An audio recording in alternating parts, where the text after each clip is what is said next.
La casa sua è scaldata con la caldaia alimentata a gas?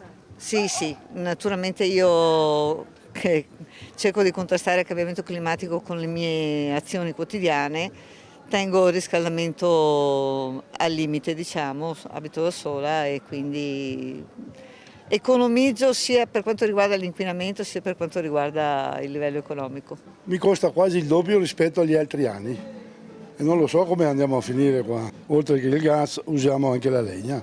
Sì, sì, abbiamo il caminetto per cui finché c'è la legna speriamo bene, dai. Io ho sempre tenuto il gas a 20 gradi, ma da sempre a casa mia. Se ho un po' di freddo mi metto una bella coperta e per quanto riguarda adesso gli aumenti non ho ancora ricevuto una bolletta che sia una bolletta. Sono qui tutti i giorni che guardo per vedere se per caso c'è un aumento boom. Lei scalda casa con la caldaia a gas? Sì, sì.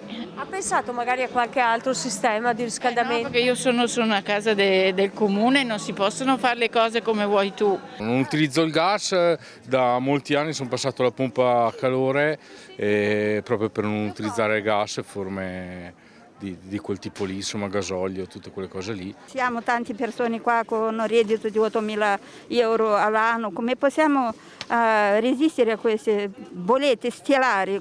Non so, è una cosa incredibile. Per pensare a fare i cambiamenti bisogna lo stesso avere un po' di finanze, non ti fanno nessuno gratuitamente. E mi arrangio, l'accendo un po' la sera, tanto per riscaldare un po' la casa e poi durante la giornata non l'accendo quasi mai.